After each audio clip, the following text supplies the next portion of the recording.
trabalho intitulado Importância da atenção farmacêutica para o paciente portadores do HIV, revisão integrativa. Este trabalho foi escrito e será apresentado por eu, Bruno Moraes Cois, e foi orientado pela doutora e docente Alessandra Camilo da Silveira Castelo Branco. Ambos são vinculados ao Centro Universitário Santo Agostinho. AIDS é a doença que é caracterizada pelo acometimento do agente etiológico, o vírus da imunodeficiência humana, conhecido como HIV, e esse vírus tem como preferência o sistema imunológico. A principal característica que distingue de outras doenças virais é relacionado ao seu mecanismo, que ele faz com que o sistema imune reduza a sua resposta em relação a outras infecções. Por isso que as mortes de pacientes que são portadores de HIV não necessariamente é a infecção pelo vírus, mas sim por alguma outra doença em que ela se instala e pode ser até uma doença que não é tão grave, porém, devido ao sistema imune quase comprometido do paciente, acaba levando a óbito.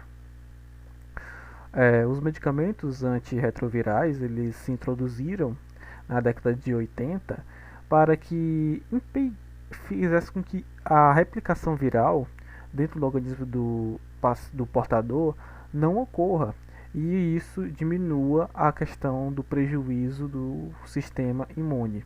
Ele não vai atuar, os antirretrovirais, na eliminação do vírus, e sim apenas reduzindo sua replicação.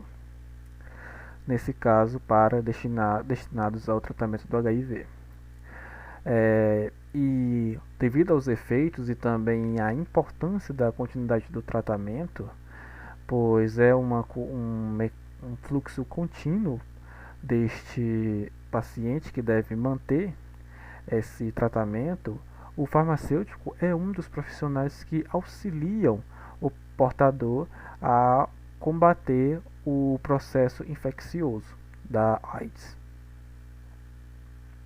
Assim, esse trabalho tem como objetivo revisar a literatura científica sobre a importância da atenção farmacêutica acerca do paciente portador do vírus da imunodeficiência, o HIV, e como objetivos mais específicos, temos evidenciar a participação do farmacêutico durante o acompanhamento farmacoterapêutico e, por vez, temos verificar a importância da sua contribuição durante a orientação sobre a continuidade do tratamento. Trata-se de uma revisão de literatura de caráter integrativa, onde se foi utilizado estudos já indexados nas bases de dados Lilacs, Medline e ScienceDirect. Como critério de inclusão, após a catalogação e busca desses artigos, foram estabelecidos o ano de publicação mais recentes, estudos primários e não houve restrição de idiomas. Como critério de exclusão, estudos repetidos em duas ou mais plataformas, outras revisão de caráter narrativo, integrativa ou sistemática, e também que fugiam ao tema proposto, seja no título, no objetivo ou até em todo o corpo do estudo.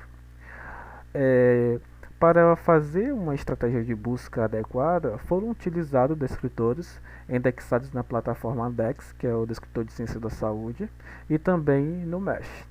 E aqui se encontram os descritores organizados juntamente com os operadores booleano, formando a estratégia de busca utilizada para a catalogação dos artigos utilizados nessa revisão. Na figura 1, ela mostra um fluxograma representativo dos artigos encontrados utilizados nessa revisão. Inicialmente, encontrou-se 167 artigos e foram excluídos 36 por se encontrarem incompletos na íntegra ou por serem pagos, 113 estudos não clínicos, ou seja, que não eram caracterizado como estudos primários, de preferência estudos observacionais, estudos randomizados, estudos relatos de campo, entre outros. E 12 foram repetidos e estes retirados. No final, apenas 6 se encontraram legíveis após a leitura do título e posteriormente do seu resumo, e o restante 161 artigos foram excluídos. Nos resultados, destacamos os principais artigos que enfatizam e resumem toda a nossa pesquisa.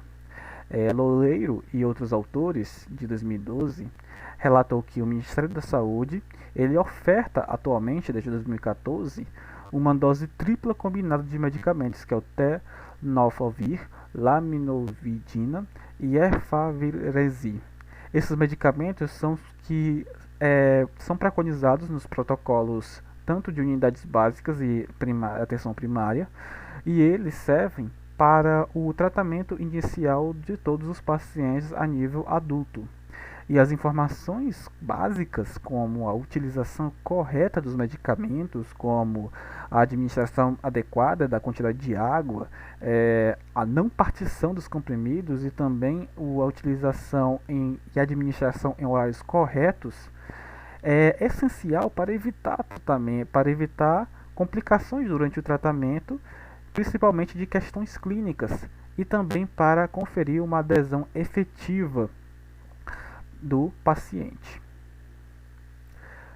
Ezeri e outros autores, em 2011, relatou que a terapia medicamentosa destinada a portadores de HIV complexos evidencia-se que o monitoramento e orientação adequada devem ser estabelecidos, mesmo sendo o acompanhamento do médico por semana ou então por mês. É necessário que haja esse monitoramento para que o paciente possa sim ter uma adesão efetiva. Kroger e Stelebel, de 2015, relatou que o farmacêutico pode sim orientar o paciente não só apenas na utilização correta dos medicamentos, pois esse profissional ele está bem localizado tanto em estabelecimentos de drogarias como também nas unidades primárias.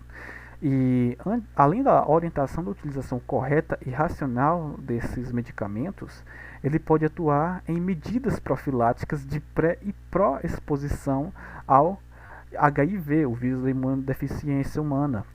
E essas medidas auxiliam as pessoas, principalmente as que têm pouco acesso à informação, a evitar e reduzir a transmissão do vírus.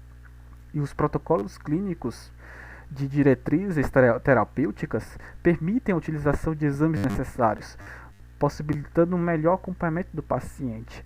Ou seja, através de um simples hemograma, caso o farmacêutico seja habilitado a fazer a leitura daqueles exames e também orientá-lo sobre as medidas necessárias, também é um meio para encurtar esse obstáculo entre o paciente e o profissional de saúde, principalmente o farmacêutico, que pode tanto auxiliar como também intervir, caso necessário, contatando o médico responsável pelo paciente.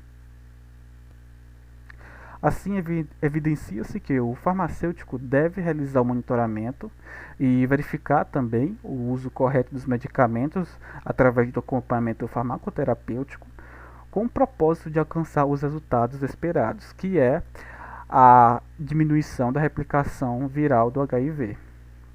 E entende-se que é necessário que novas pesquisas, como as de campo, observacionais e relatos de experiências de casos desses pacientes, são necessários para complementar os dados já evidenciados, além de estudos de farmacoepidemiologia e também farmacovigilância relacionados aos usos dos medicamentos. Aqui se encontram as referências utilizadas nessa apresentação e obrigado.